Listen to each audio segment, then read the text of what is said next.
Las 2 en Canarias. Última hora en COPE. Estar informado. El ministro de la Presidencia, Félix Bolaños, asiste este lunes a la entrega de despachos a los nuevos fiscales, una cita que se celebra en un clima enrarecido por la ley de amnistía pactada por el PSOE y las críticas del separatismo catalán a jueces y fiscales. La novedad, en este caso, David Casado, es que Felipe VI viaja a Kuwait y no asistirá por primera vez desde 2020 a la tradicional entrega de despachos. Ausencia inesperada la del monarca, que inicialmente sí que iba a acudir a esta cita, pero la inesperada muerte del emir de Kuwait este sábado a los 86 años le ha hecho cambiar de planes. Felipe VI viajará hoy hacia el país árabe para transmitir sus condolencias y para encontrarse con Misal Ahmed, su sucesor de 83 años. El que sí que asistirá a esta cita será Félix Bolaños. El ministro de Justicia acudirá a un reparto de despachos envuelto en un clima insólito. Por un lado, la ley de amnistía y por otro, las críticas a los jueces. Bolaños ya se puso en contacto con los magistrados para transmitirle su apoyo y que el gobierno siempre va a defender la separación de poderes. De cara a este próximo 2024, los ciudadanos que van a cobrar más en España son nuestros pensionistas, concretamente un 3,8% más. Lo conocimos hace unos días, cuando se adelantó el IPC de noviembre, pero ahora se ha confirmado. De media, se estima que las pensiones van a subir en torno a 45 euros al mes, y para que te hagas una idea, ahora mismo la pensión de jubilación media en España se sitúa en 1.198 euros brutos al mes. Ahora se acerca a los 1.250. Pero atento, porque si hablamos de máximas, estas se van a situar en 3.175. Como digo, es momento de recoger los frutos de ese trabajo tan importante. Quiero agradecer a los grupos políticos que estuvieron a la altura, también al diálogo social, para recoger esos frutos y para dar un mensaje de tranquilidad, de garantía a los pensionistas de hoy y del futuro, ¿no? Bueno, esto es lo que dice la nueva ministra de la Seguridad Social, Elma Saiz, la sucesora de José Luis Escrivá. Ha sido ella la encargada de confirmar todas estas subidas. Una primera medalla que se ha querido colocar el gobierno, pero que contrasta y mucho con el análisis que hacen los expertos consultados por COPE. Por ejemplo, Elisa Chuliá, que es profesora de Sociología de la UNED y directora de Estudios Sociales de FUNCAS, nos destacaba que uno de los grandes problemas, pero no el único, es que esta reforma se hizo del sistema de las pensiones, no se escuchó a nadie. Pero hay que tener en cuenta que el ministro presenta la norma ya hecha al Pacto de Toledo, a la Comisión del Pacto de Toledo, un día antes de su publicación en el BOE. Vamos a ver qué proceso de negociación ha habido. Aquí ha habido una urgencia extraordinaria relacionada con la necesidad de percibir el siguiente tramo de los fondos Next Generation. Pero eso requiere un proceso de negociación, aunque sea un día y noche, hasta conseguir el máximo consenso posible. Con la fuerza de ABC. COPE.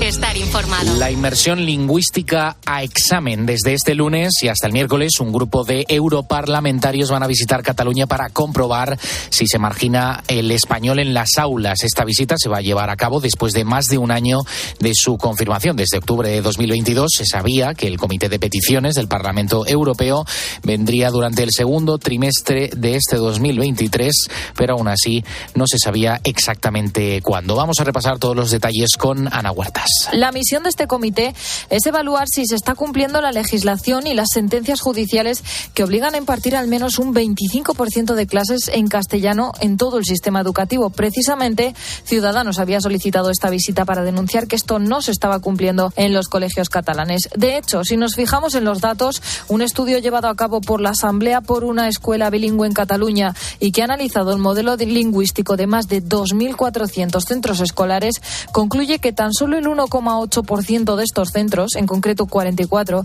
imparten en español en todos los cursos alguna asignatura distinta de la de lengua castellana, y de ellos, tan solo 5 colegios incluyen entre estas asignaturas alguna de las materias troncales. Estos europarlamentarios evaluarán si esto es cierto hasta el miércoles. Tienes más información en nuestra página web en cope.es. Sigues en la noche de COPE con Adolfo Arjona. COPE. Estar informado.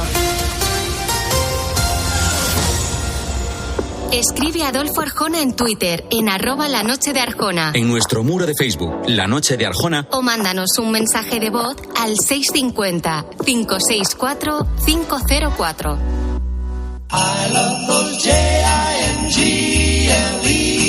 Oídas las noticias.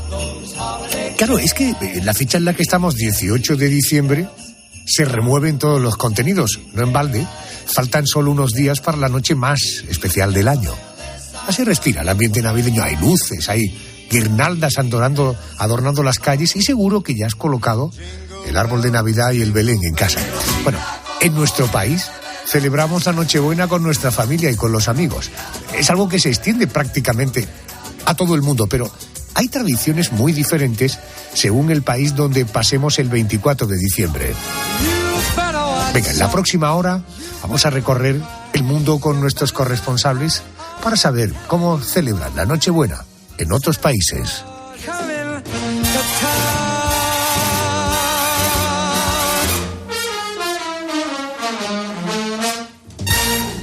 Non è un film, non è un sogno, sono un re nel mio regno. Regina sarai, più bella che mai, camminando nella fantasía. Vamos a arrancar en Italia. En Italia las familias celebran estas fechas con familia y con amigos y hacen honor al dicho italiano, disculpen mi italiano, Natale con i tuoi, Pascua con chi vuoi. Algo así como Navidad con los tuyos, Pascua con quien quieras. Bueno, pasear estos días por Roma, ver el árbol de Navidad situado en el centro de la plaza de San Pedro, junto al Belén, en tamaño real, es uno de los planes favoritos de los italianos. Y la noche del 24 de diciembre, miles de cristianos acudirán al Vaticano para celebrar la Nochebuena y recordar el nacimiento de Jesús en la Misa del Gallo. Vamos a saber un poquito más de la Vigilia di Natale, así llaman los italianos, a su Nochebuena. Creo que ya tenemos, iba a decir nuestra corresponsal, nuestra amiga, nuestra compañera. Querida Eva Fernández, muy buenas noches. Muy buenas noches, Adolfo. Buonanotte, tu italiano es fantástico y muy feliz Navidad a todos los oyentes. Igualmente para ti, feliz Navidad. Oye, el 24 el Papa preside la Misa del Gallo desde el Vaticano. ¿Tienes información de cuál es el origen de esta misa y a qué se debe este nombre de la Misa del Gallo? Bueno, pues fijaros que no hay unanimidad, ¿no? La mayoría de los historiadores y las voces más autorizadas en cuestiones litúrgicas, aquí cada año, cada vez que conozco a uno nuevo especialista en liturgia, se lo pregunto. Bueno, pues la verdad es que la mayoría en Roma señalan como origen a un papa, el Papa Sisto III, para situarlo en el siglo V, ¿no?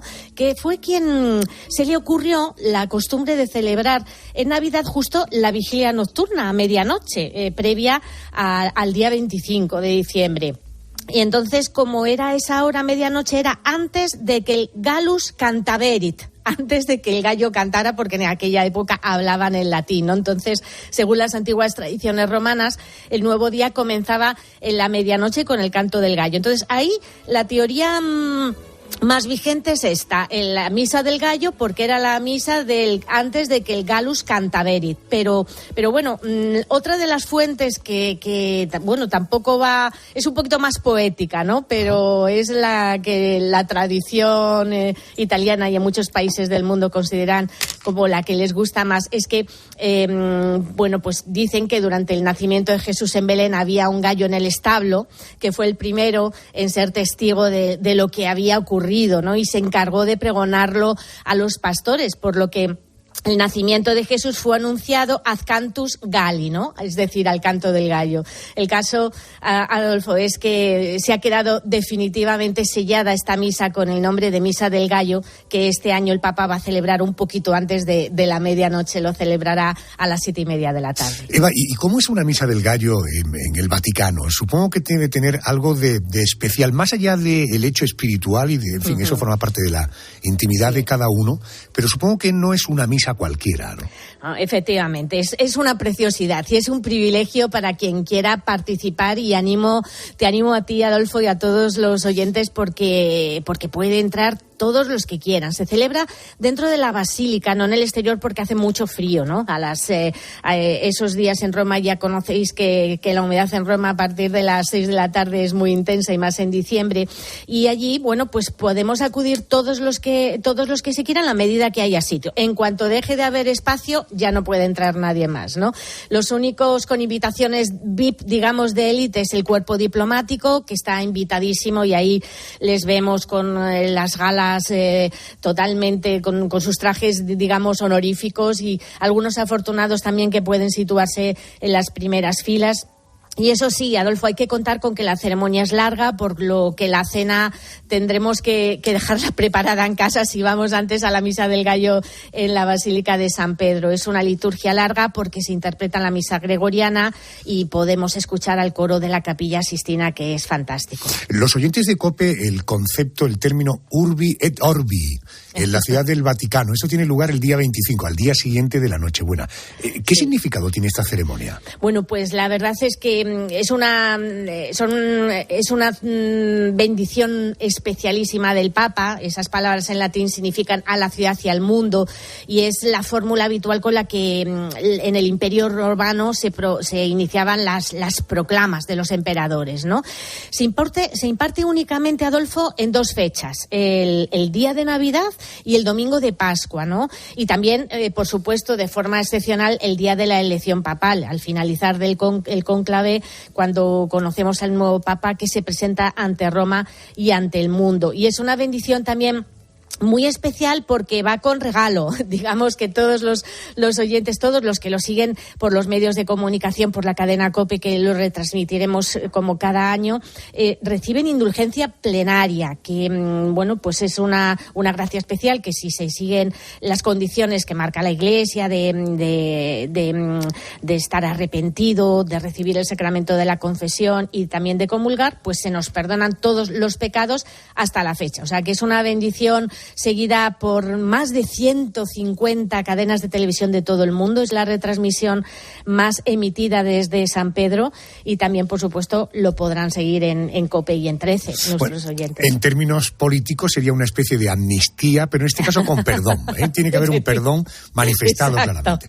Bueno, muy bien visto. De todos es sabido, o al menos aquí en España tenemos todos la información de que la Nochevieja, los italianos, la mayoría de los italianos lo celebran cenando lentejas, pero ¿hay platos que preparan para la cena de Nochebuena? Sí, y además abundantes, de hecho se llama cenone, ¿no? O sea que ya solamente hay que pensar que hay que estar preparados para comer mucho. Sobre todo los antipastos. Perdón, ¿cenone qué significa? Sí, es la cena es la cena, y el cenone, pues imaginaros, pues un cenón con todas las de la ley, ¿no? Y se suele comenzar por los antipastos, que son los platos previos, que incluyen sobre todo mucho, aquí lo llaman salami, pero no es el salami que nosotros conocemos, sino que llaman salami a todo el conjunto, al chorizo, al salchichón y al prosciutto. El prosciutto, que es nuestro jamón, que por supuesto no tiene nada que ver con nuestro jamón ibérico.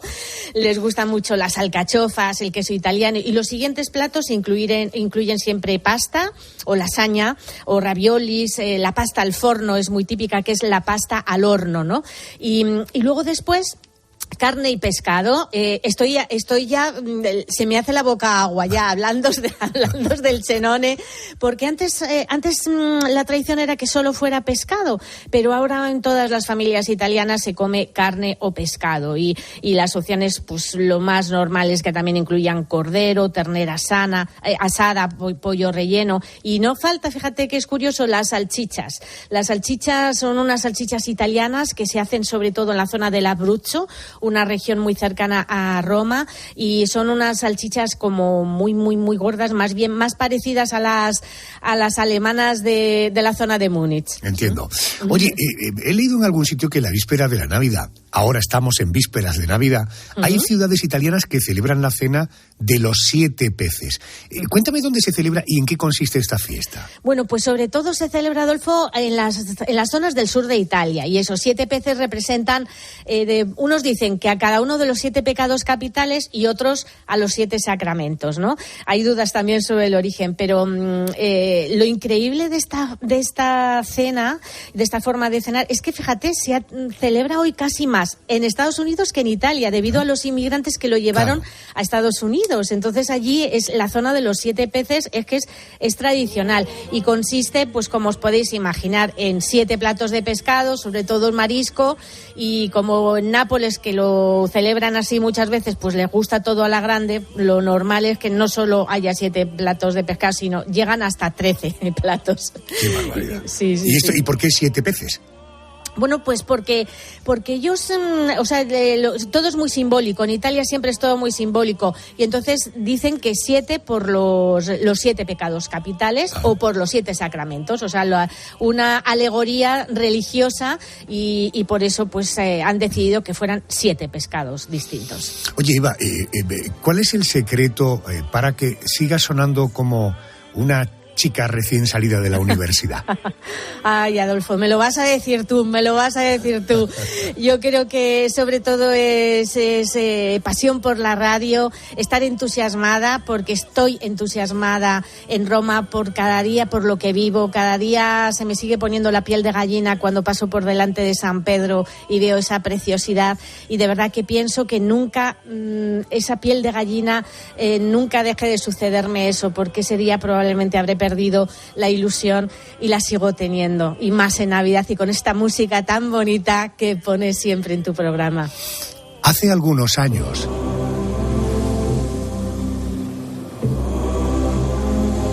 la COPE, ya muy acostumbrada a recibir noticias duras, difíciles, nos dejaba Paloma Gómez Borrero.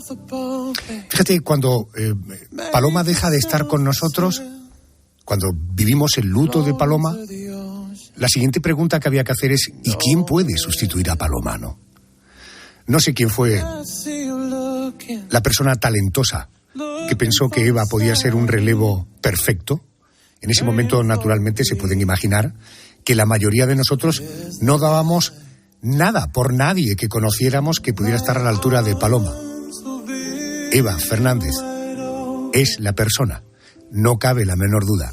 Nos haces sentir muy orgullosos de tu trabajo, de cómo enfocas los temas, de cómo lo vives y sobre todo cómo lo compartes. Eva, feliz Navidad, buena entrada de año, un beso al cielo a Paloma y un beso volador para ti. Adolfo, casi no puedo hablar. Gracias, porque has tocado algo tan fuerte, a alguien tan fuerte como Paloma Gómez Borrero. Yo cada vez que me pongo ante el micrófono desde Roma me acuerdo de ella. Ella está presente, ella nos ha enseñado a cómo hay que hablar del Papa, cómo hay que contar el Vaticano, y te aseguro que me has conmovido. Gracias de corazón, viva Paloma. Y viva esta cadena en la que podemos seguir retransmitiendo con esta emoción como también lo haces tú. Gracias, Adolfo. Gracias por atenderme. Un beso.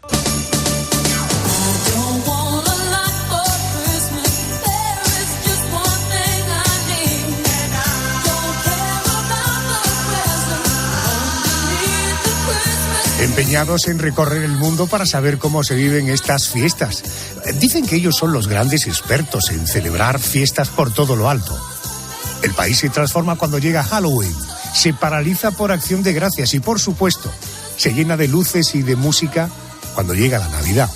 Supongo que imaginas cuál es el siguiente destino al que te quiero llevar. Vámonos a Estados Unidos.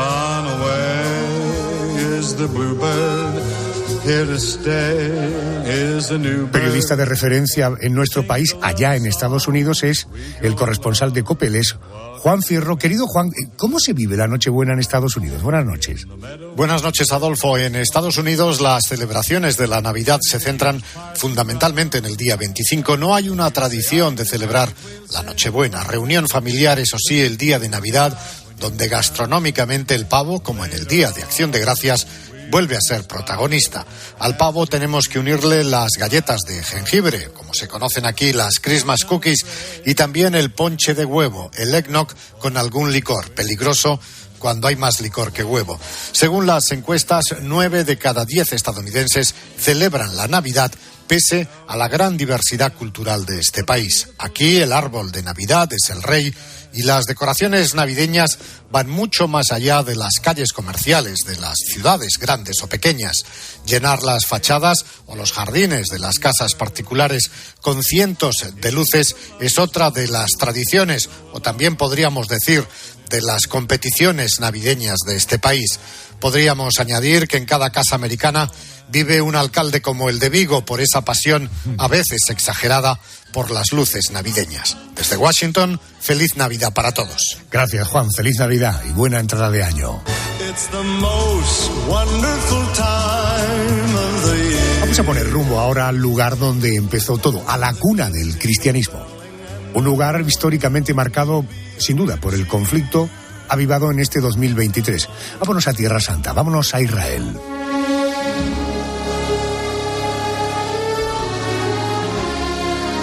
Ya tengo en línea a Daniel Blumenthal, corresponsal de COPE en Tel Aviv. Querido Daniel, muy buenas noches, bienvenido a casa. Buenas noches, Adolfo, gracias. Buenas noches. Tengo la impresión de que la Navidad en Israel tiene poco que ver cómo la celebramos aquí en España, o desde luego lo que nos acaba de contar Juan Fierro desde Estados Unidos. ¿Es una celebración más, diría, espiritual que comercial? Sí, Tierra Santa es el único lugar histórico donde la trascendental presencia divina se manifestó en carne, Adolfo. Es la tierra donde podemos experimentar el quinto evangelio, como creo dijo una vez el Papa Benedicto XVI. Es sin dudas una celebración muy espiritual, principalmente si tomamos en cuenta la proximidad física del sitio al nacimiento de Jesús. La misa central de medianoche, el día 24 de diciembre, se celebra ni más ni menos que en la iglesia de la Natividad, en Belén. ¿Sabes? Yo visité esa iglesia frente a la Plaza Manger, la Plaza del Pesebre en Belén. Para ingresar a la misma es necesario agacharse porque el umbral de entrada es de piedra y especialmente estrecho y bajo. Es un acto simbólico de agacharse frente a Dios. Y cruzando la nave principal, cuyo piso es en parte transparente para permitir ver reliquias arqueológicas, se alcanza el altar y bajo el mismo, bajando unas escalinatas, se encuentra la cueva en la cual estaba el pesebre, que según la tradición es el sitio exacto del nacimiento. La iglesia de la Natividad fue sometida a una renovación multimillonaria hace 10 años, en el 2013, que fue organizada por un comité presidencial palestino y ha restaurado mosaicos, azulejos dorados y pisos de mármol para devolverles su antiguo esplendor, y ha realizado importantes reparaciones estructurales en el sitio, que es además declarado Patrimonio de la Humanidad por UNESCO, una de las iglesias más antiguas de la cristianidad. Y unos 150 kilómetros hacia el norte, en Nazaret, desde allí llegaron María y José para participar en el censo romano, la misma principal, la iglesia principal allí es la iglesia de la Anunciación de María. Y en el aspecto comercial, como tú también mencionabas, Belén es la capital nacional del turismo palestino, solo que lamentablemente este año el turismo es muy escaso, será muy escaso o casi nulo debido a los vestigios de la guerra entre Israel y Gaza. Daniel, una pregunta. Si uno pasea por las calles de Jerusalén, si uno visita Belén, en fin, donde nació Jesús, o por ejemplo va a Nazaret, donde creció Jesús, ¿se percibe que el ambiente es un ambiente de Navidad? Pues en Jerusalén hay un gran número de iglesias y sitios santos venerados por la cristianidad, además de innumerables mezquitas y sinagogas. Es una ciudad en la que la religiosidad se palpa en cada esquina. Adolfo, la ciudad está dividida en 3 sectores principales. En su centro está la ciudadela antigua, con los sitios más emblemáticos para las 3 religiones, la iglesia del Santo Sepulcro y el Vía Crucis, la explanada de las mezquitas y el muro de las lamentaciones. O sea, espiritualmente Dios está en todas partes en esta ciudad. Además está el sector occidental de la ciudad, la parte más moderna, principalmente habitada por israelíes judíos, desde laicos hasta ortodoxos ultrarreligiosos, y el sector este de la ciudad habitado en su totalidad por árabes palestinos y entre ellos también la minoría cristiana. Para esta fecha, Jerusalén Este y también el camino hacia el sur, que conduce de Jerusalén a Belén, están adornados con los símbolos de Navidad, luces, estrellas, arbolitos. Sin duda hay un ambiente de fiesta. Las familias cristianas de Jerusalén, de Belén, de Nazaret, de Tel Aviv, ¿en casa se monta Belén? ¿Se decoran las casas de manera especial? ¿Se comen incluso cosas especiales? Bueno, sí y no. Es una fiesta navideña árabe que transcurre de forma algo diferente a la europea. Durante la Semana Santa, la misa del 25 de diciembre, la iglesia está repleta de fieles, pero la misa, por ejemplo, se ofrece en árabe. Y hay un cierto ambiente de caos festivo, un poco diferente al que vosotros conocéis. Al final, la gente se reúne a conversar, los niños juegan y corretean entre los grupos de adultos, y luego todos marchan a sus casas de familia. Hablé hace no mucho con una joven cristiana de la localidad de Mayar, en la Galilea, Atul, que relató acerca del menú local en estas fiestas. En vez de la raclette suiza, el fondue, se cena el tradicional mangal. Dice ella que no es otra cosa que una parrilla con carne asada, y cada familia cristiana ha instalado su parrilla de carbón, de leña frente a la casa, y cuando se ha comido y bebido abundantemente llega Baba Noel, que es el Papá Noel en árabe, en realidad, como lo nombran aquí, para repartir los obsequios a los niños, y hay árboles de Navidad, lámparas, velas, estrellas luminosas, y campanillas y casi todo sin nieve, ya que el invierno es mucho menos frío que en Europa. Querido Daniel, a pesar de las circunstancias, te deseo una feliz Navidad y una maravillosa entrada de año. A ver si el año 24 viene trayéndonos sobre todo paz. Daniel, gracias por atenderme. Buenas noches. Gracias y buenas noches y felices fiestas para todos.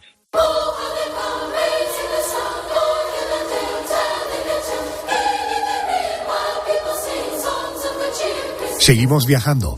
Y para las familias ucranianas, la Navidad es la fiesta más importante del año. Su origen no solo está en las tradiciones cristianas, también tienen parte de la cultura precristiana pagana, y como se rigen por el calendario juliano, que es regulado por la Iglesia Ortodoxa, la Navidad, que corresponde al 25 de diciembre, en Ucrania se celebra el 7 de enero. Pero este año, para alejarse de las tradiciones de la Iglesia Ortodoxa rusa alineada con Putin, han aprobado una ley para trasladar su fiesta al 25 de diciembre. Va a ayudar Ricardo Marquina, es nuestro corresponsal de la COPE en Moscú, enviado especial a Kiev por razones, en fin, que no hace falta explicar. Querido Ricardo Marquina, muy buenas noches. Muy buenas noches. Ricardo, ¿las calles en Ucrania se llenarían de luces y adornos navideños? ¿Podríamos, no sé, encontrar mercadillos tradicionales de esta época del año si el país viviera en paz? Por supuesto, la Navidad es muy importante. La Navidad en los países eslavos, en esta parte del mundo, es fundamental. Son países cristianos y se dividirían en dos partes. Por una parte el Año Nuevo que es el 31, y luego la Navidad, como bien habéis dicho, es el 7 de enero en la mayoría de los países ortodoxos cristianos. Y sí, todas las ciudades tienen sus luces, la música navideña y la celebración muy similar a lo que podríamos ver en el centro de Madrid, Barcelona o Zaragoza, por ejemplo. Ajá. Oye, durante la cena de Navidad he leído que se suele servir una especie de, no sé, de zumo dulce de frutas secas. ¿En qué consiste esta bebida tan popular en Ucrania? El uzbar, tengo que decirte que a mí no me va mucho. Es una bebida hecha a base de frutas deshidratadas que se cuecen durante largo tiempo. Tiene un sabor agridulce, a veces un poquito amargo debido a estas frutas. Sería como la tradición del vino caliente en Francia, pero evidentemente sin alcohol. Es un sabor muy navideño porque se sirve prácticamente solo en el mes de enero, solo durante el periodo navideño, aunque se puede encontrar en restaurantes de comida ucraniana casi todo el año, pero es raro el ucraniano, el ruso, el polaco, el lituano que pide un uzbar fuera de fechas. Entiendo. Hay un plato que es el kutia, que se suele tomar en esta época. ¿Esto del kutia de qué va? ¿Que es un plato de carne? Pues mira, a mí sí que me gusta. El kutia, hay que decir que hay un kutia por cada familia que lo cocine. como pasa con muchos, solamente con el pescado a la bilbaína, pues cada familia lo hace de manera diferente. Generalmente suele ser, la versión tradicional es un pudín dulce con pasas, con trigo, con algo de leche, y es lo más tradicional de la comida ucraniana.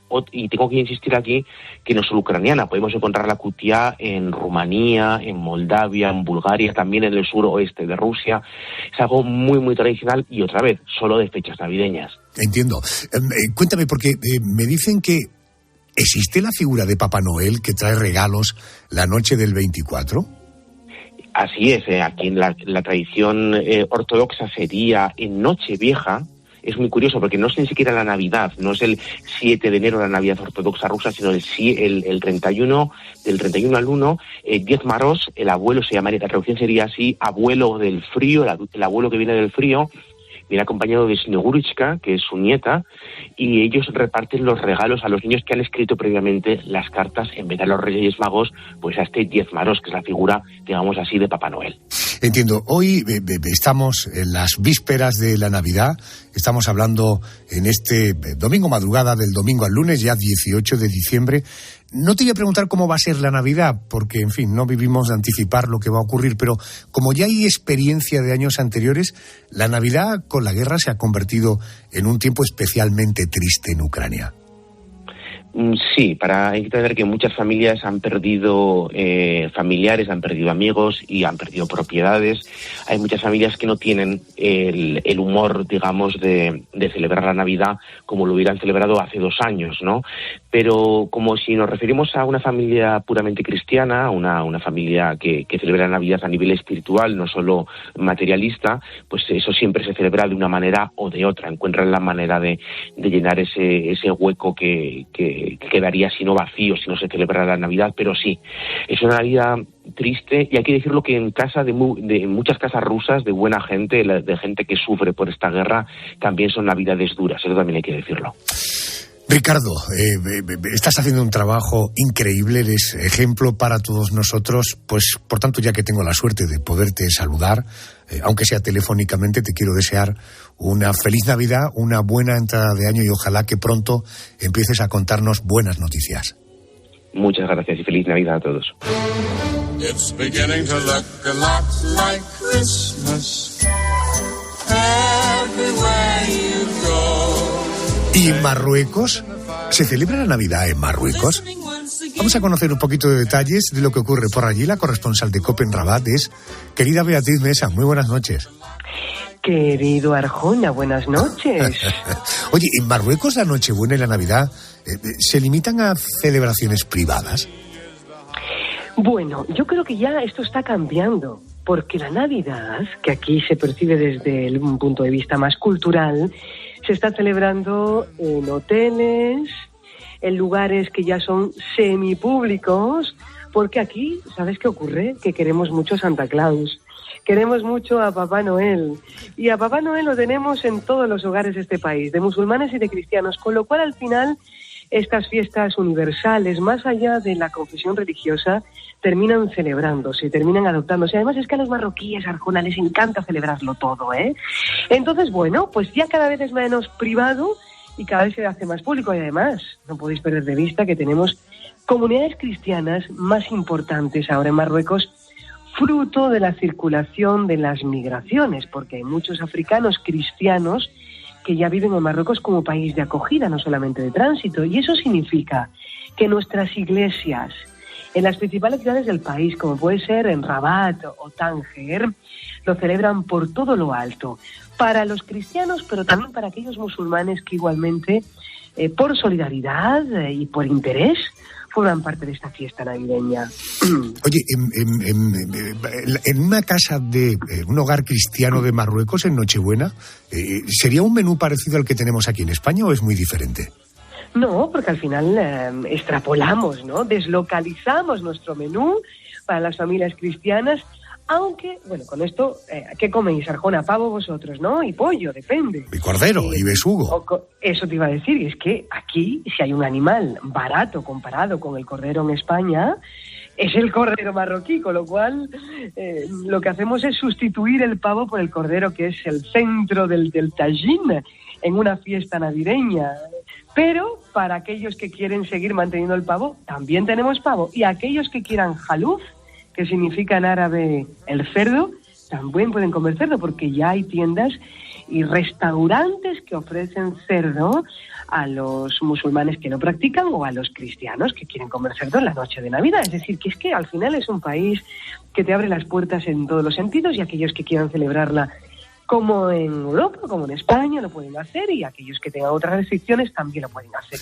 Esto es Marruecos, el país del Mediterráneo, abierto a todas las confesiones y abierto pues a todas las identidades culturales. A ver si en la siguiente te pillo. En España en Nochebuena no faltan los peces en el río o las campanas de Belén. ¿En Marruecos hay música o canciones tradicionales navideñas?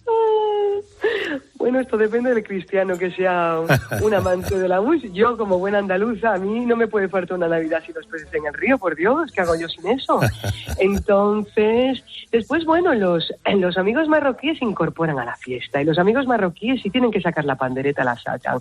Y si tienen que poner estrellas en los árboles de Navidad, lo ponen. Y además es que, Arjona, si tú vienes ahora mismo, un 18, ¿no? Sí. En todos los centros comerciales de este país están decorados con las luces navideñas. Todos los centros comerciales y las tiendas tienen árbol de Navidad. Es decir, que esos árboles de Navidad no pueden ir solamente destinados a los cristianos, sino también a los musulmanes marroquíes, que, como os digo, acoge la fiesta navideña.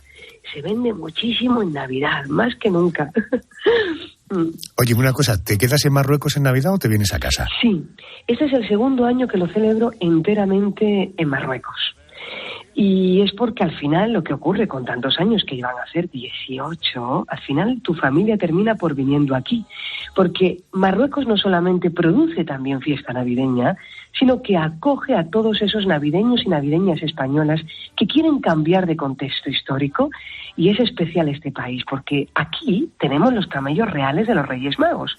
Es decir, que si queréis conocer los Reyes Magos reales, solamente tenéis que bajar al desierto de Marruecos, a Marzuga, por ejemplo, para subiros en los dromedarios y sentir una verdadera Navidad, y además conocer ese patrimonio histórico beduino, saharaui, del sur de Marruecos, las llamadas Kasbah, que son como pequeños palacetes históricos. A los españoles les encanta cambiar de lugar y de contexto y venir a celebrar la Navidad en este país, y eso es lo que yo estoy haciendo ahora con amigos y con familias. Vienen a Marruecos, a ciudades tradicionales como Rabat y más cosmopolitas como Marrakech, para celebrar una auténtica Navidad a la europea, porque tenéis que ver las fiestas que se montan en Marrakech.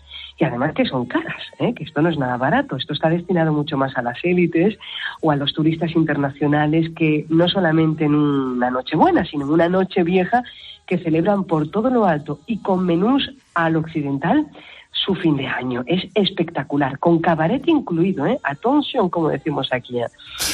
Fenomenal, Bea, pues te mando un beso muy fuerte, que tengas una Navidad muy bonita y una entrada de año preciosa. Te mando un beso fuerte.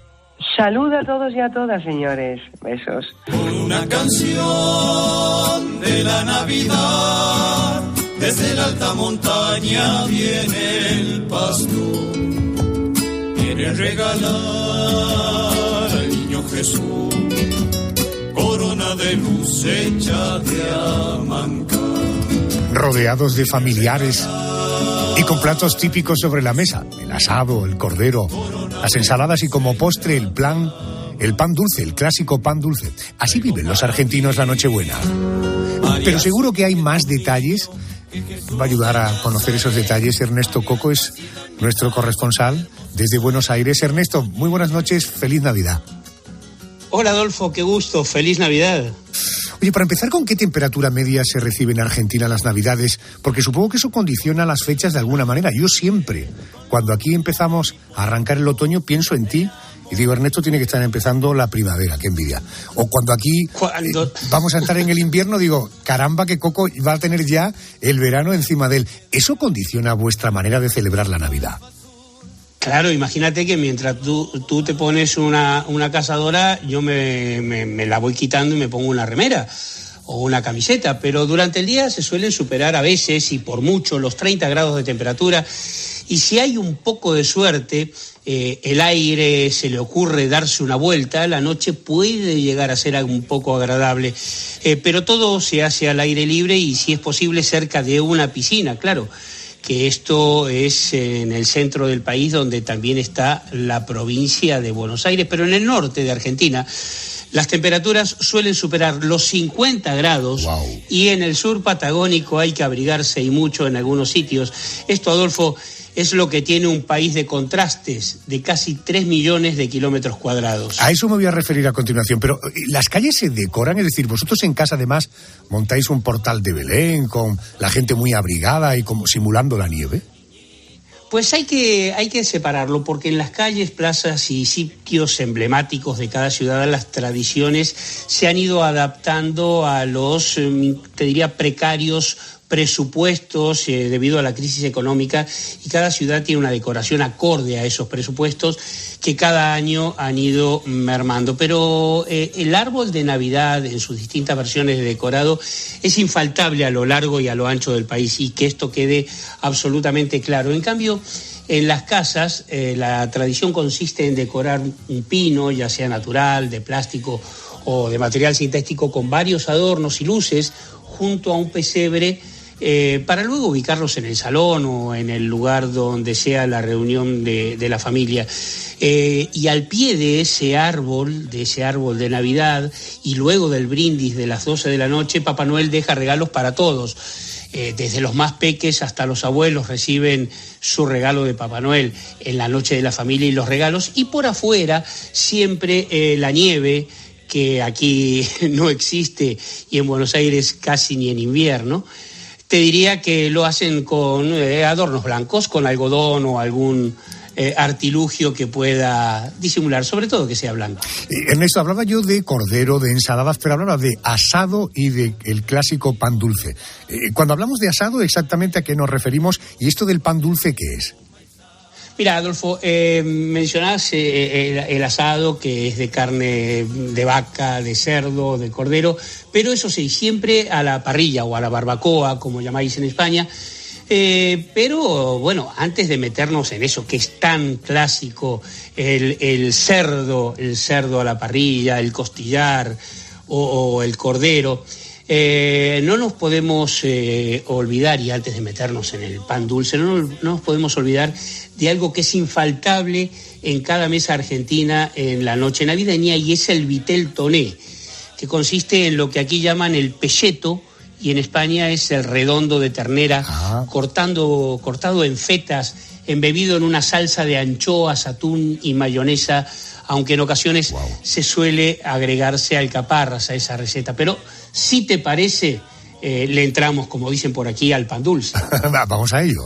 ¿El pan dulce tiene algo que ver con el panettone italiano? Pues con eso te lo iba a arrancar todo esto, porque este típico postre de las Navidades recuerda en su forma al panettone italiano, que normalmente se elabora con frutos secos, fruta escarchada, con o sin pasas uva. Aunque, si me permites hacer un poquito de historia, este origen del pan dulce tiene, como todo, varios padres, y una de ellas data del siglo XV en Italia, donde, más precisamente en Milán, dicen que surgió en la corte de Ludovico el Moro.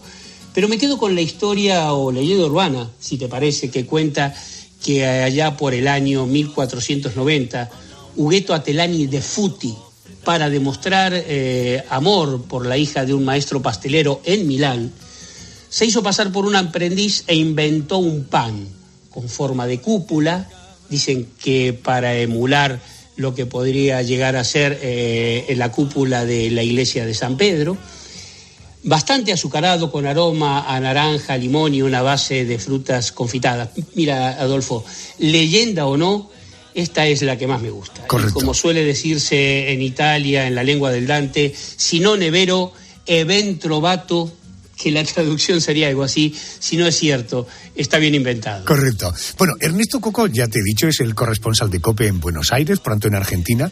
Ha dicho también Ernesto que es un país de contrastes, Argentina, por su extensión. Debo entender, por tanto, que la Navidad no es lo mismo, no se celebra igual en el norte que en el sur, que en el centro del país.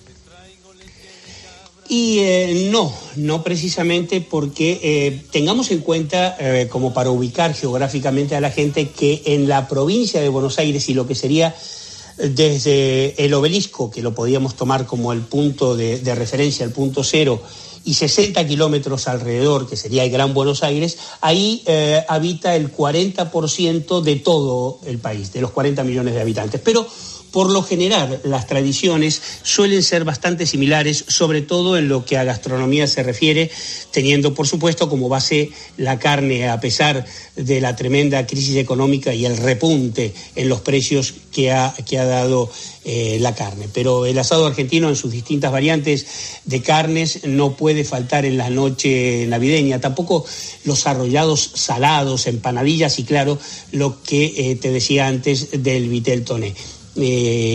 Aquí se utiliza mucho la comida fría, son las empanadas, que allí llamáis empanadillas, de distintos cortes, pueden ser de pollo o fundamentalmente de carne. Pero los postres sí suelen prepararse en casa, suelen ser macedonias, helados que se hacen o se compran, por supuesto, y sobre el final, los frutos secos. Esa es la tradición, con muchas calorías, que han venido de la Europa con toda la cantidad de inmigrantes que hay en este país. Decían, los frutos secos, y para brindar, sidra o vinos espumantes, eso sí, muy frío. Frutos secos con muchas calorías, pero ojo que son muy saludables. Me quedo con esa receta, que voy a probarla. Un redondo no con salsa, sino bañado en una salsa que llevará anchoas, mayonesa. Lo de la alcaparra me parece que le puede dar un punto muy rico. No te olvides del atún. Y el atún, correcto. Anchoa y atún. Esto, claro, le da una contundencia a la salsa. Querido Ernesto, feliz Navidad, feliz entrada de año. Adolfo, lo mismo para ti, para todo el equipo, para toda la familia COPE.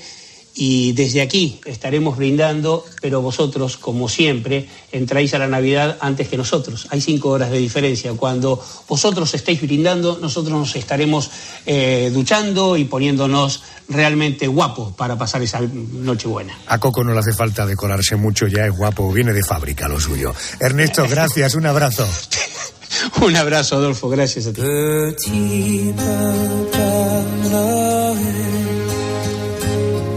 Quand tu descendras du ciel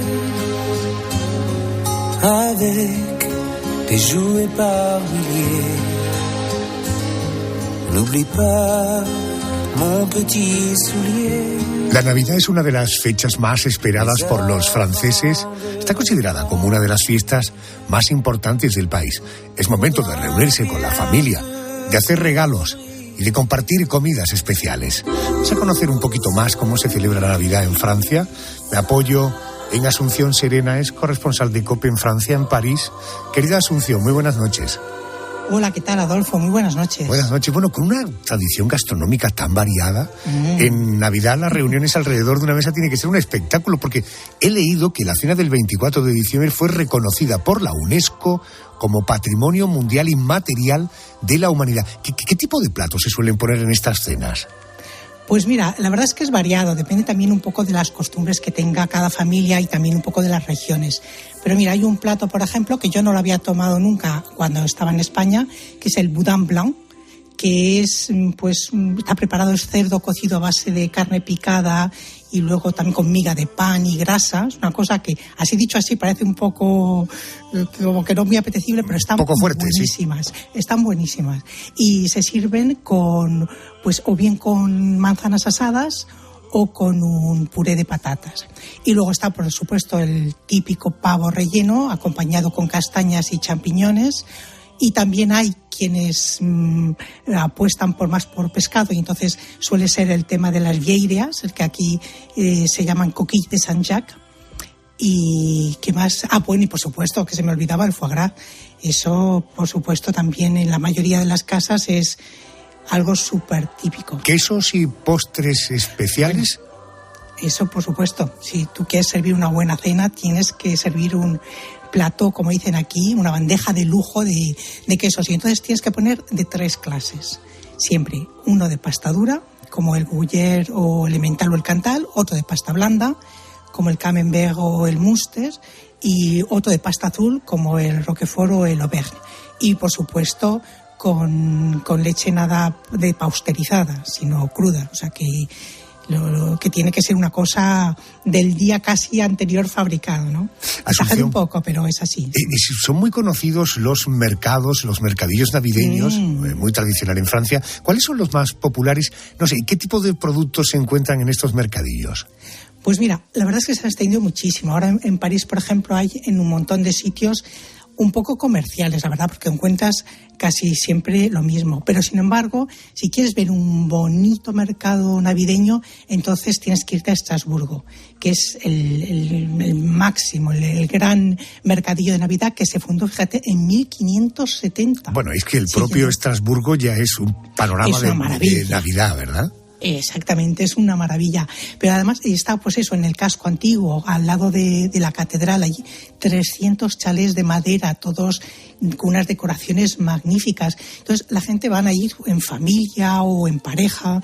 Bueno, están llenos, fíjate, lo visitan 2 millones de personas. ¡Qué barbaridad! En este mes que hay antes de la Navidad, y con las típicas decoraciones pues alsacianas, en fin, es un ambiente maravilloso. Entonces es ideal pues para tomarte un vino caliente, que es muy típico, o un chocolate caliente también. Y luego hay también otros mercadillos que son muy bonitos, por ejemplo en Colmar, porque allí están las casas que les rodean son casas con vigas de madera, todas entramados de madera, algunas de la Edad Media incluso, y entonces pues el ambiente, claro, te remonta en el tiempo, es como si estuvieras en otro mundo, ¿no? Y también, y ya el último es el de Mulhouse, que también decoran todo con tapices, las fachadas de todas las casas, los monumentos, las calles, los suelos, todo, además de las casetas de madera. Entonces allí tienes unos típicos dulces de la Navidad alsaciana, que son la verahueca, que es un pastel a base de peras, ciruelas, higos y kirsch, y luego la pezcucha, que es otro pastel que a base de miel y especias. Así que puedes pasar unos momentos deliciosos en estos sitios. En Reyes Magos, Papá Noel, Misa del Gallo, ¿todo esto existe en Francia? Todo esto existe en Francia. Y entonces, por ejemplo, lo de la Misa del Gallo, pues hay gente que no practica, ¿no? Pero, sin embargo, el día de Nochebuena les gusta ir a la Misa de Gallo porque es como todo un ambiente, ¿no? Con el canto de los villancicos, las campanas que suenan, ese ambiente familiar. Entonces, quieren conservar esta tradición aunque no sean creyentes. Y luego de los Reyes Magos, aquí es un día de trabajo normal, horrible. O sea, para los españoles que nos toca trabajar es como dices, pero ¿qué hago aquí el día de Reyes? Porque aquí lo que se celebra, digamos, es o Papá Noel, como dices, o el Niño Jesús. Entonces es el día 24 cuando llegan los reyes, los regalos, no los reyes, ¿no? Sino cuando se hacen los regalos, ¿no? Entre las familias. Asunción, que tengas una buena Navidad y una buena entrada de año. Igualmente, un abrazo. Un beso.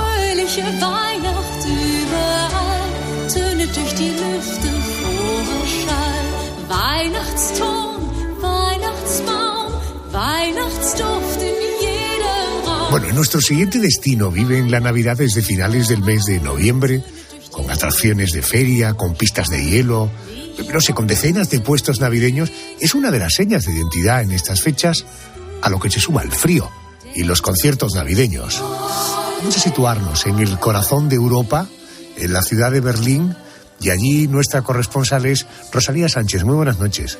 ¿Qué tal? Buenas noches, Adolfo. Probablemente los mercadillos alemanes sean una seña de identidad de la Navidad en Alemania.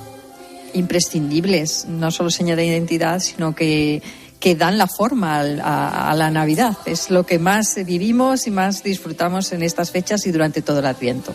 Rosalía, en Alemania el día 24 y el día 25 son días tan familiares como para nosotros aquí en España. Son familiares, no tan familiares como en España, diría yo. Lo nuestro es que es mucho. Aquí el 24 lo que se hace es decorar el árbol, que por cierto tradicionalmente se adorna con velas de verdad, que a mí siempre me da mucho miedo, los niños correteando por la casa y las velas en el árbol encendidas, pero no, son muy hábiles al colocarlas, y la verdad es que yo no he presenciado ningún incendio doméstico, ninguna desgracia. Pero bueno, eso es lo que se hace el 24, decorar el árbol, y no hay esa gran cena nuestra para nada. Se toma una cena ligera a las 6 o las 7 y los niños a la cama. Es una Stille Nacht, una noche de silencio, la Nochebuena, en comparación con el bullicio que suele ser nuestra Nochebuena, ¿no? Aquí se llama, Nochebuena se dice Heilige Abend, Noche Santa, y se caracteriza por el silencio. El día 25 se celebra en familia, pero más bien el estricto núcleo familiar, ni siquiera están a menudo los abuelos. Y después el día 26, que aquí es también festivo, se llama el segundo día de Navidad. Ese día sí que se realizan visitas a la familia y se va a tomar algo con los abuelos, con los tíos.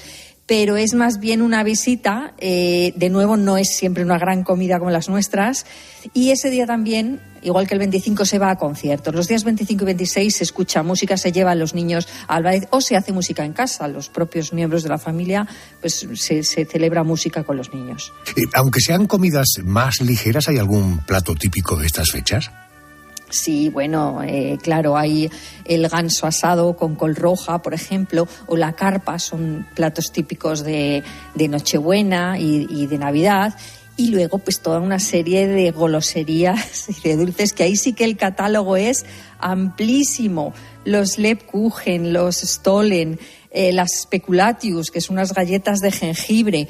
Y aquí en Berlín, muy particularmente, el Baumkuchen, que es un dulce que lo hay prácticamente, bueno, que es de Berlín, el auténtico dulce navideño de Berlín, que es un dulce medieval, aunque dice la tradición que procede de la antigua Grecia, o sea, fíjate de dónde venimos, y que es una especie de pasta muy, muy fina, vuelta sobre vuelta, o sea, que va con muchas capas, y que se hornea fuera, al fuego, a la llama libre, ¿no?, dando vueltas. Y está riquísimo, Adolfo. Eso, yo que soy muy golosa, pues, bueno, y estáis invitados a probarlo, a ver si os acercáis a una Navidad por aquí. ¿Berlín es un lugar recomendable para visitar en Navidad? Sí, durante todo el invierno, durante todo el Adviento, merece la pena precisamente por los mercaditos de Navidad. Choca mucho a los visitantes en esta época del año, les cuesta, no es jet lag, pero casi, adaptarse al horario solar, porque ahora mismo a las 3 es ya de noche, a las 3 de la tarde. Cuando empieza el telediario, aquí ya es de noche. Y bueno, precisamente son tan importantes por ese motivo los mercaditos de Navidad, ¿no? Porque esa iluminación especial, esa iluminación, digamos, que da ilusión, que te da ganas de salir, que te da vidilla, esa toda segunda parte del día, que si no, pues casi solo le apetece a uno encogerse en una manta en el sofá o meterse en la cama directamente. Esta voz que oyen no es la solista de un gran coro, es la corresponsal de Rosalía Sánchez, que suena como Los Ángeles. Te deseo feliz Navidad y un maravilloso día de Nochevieja y, por tanto, un año muy feliz. Gracias por atenderme. Un abrazo muy fuerte para todos y feliz Navidad.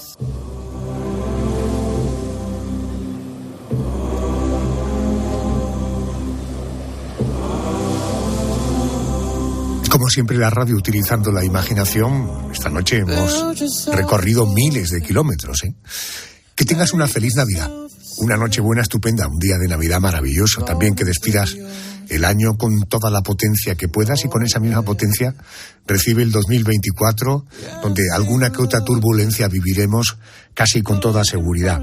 Nosotros, por las cosas del destino, por la coincidencia de las fechas señaladas, no estaremos contigo en las 2 próximas semanas. Así que vamos a utilizarlas para pensar qué contenidos te pueden apetecer más. ¿Cómo podemos conseguir? Es nuestro gran objetivo cada semana, sacarte de la realidad y llevarte a un mundo de historia, de información, de ciencia, en fin, el trabajo de la radio cuando hacemos radio para el entretenimiento. ¡Feliz Navidad! Hasta el año que viene. Love will guide you till the morning. Lead your heart down to the bay. Don't resist the rain and storm. I'll never leave you lost at sea. I will be your lighthouse keeper. Bring you safely home to me. I will be your lighthouse keeper, bring you safely home. Yeah, I see you lonely, going it alone.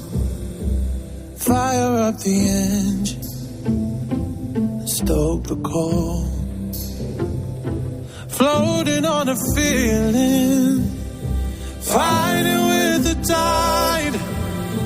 Hoping you'll be home for Christmas time. My arms will be wide open for the moment you arrive. When you set sail on your journey and happiness is far away. Adolfo Arjona. La noche. COPE. Estar informado. Este martes despedimos el año liguero en Tiempo de Juego. ¡Bravo! ¡Bravo! ¡Bravo! Desde las 7 de la tarde, la última jornada del 2023. Rayo Vallecano Valencia, Atlético de Madrid Getafe y Granada Sevilla. Tiempo de Juego con Paco González, Manolo Lama y el mejor equipo de la radio deportiva. El número 1 del deporte. Este programa hace cosas muy raras. Y recuerda, la información también continúa con Ángel Expósito y La Linterna en COPE+, Onda Media, cope.es y la aplicación móvil.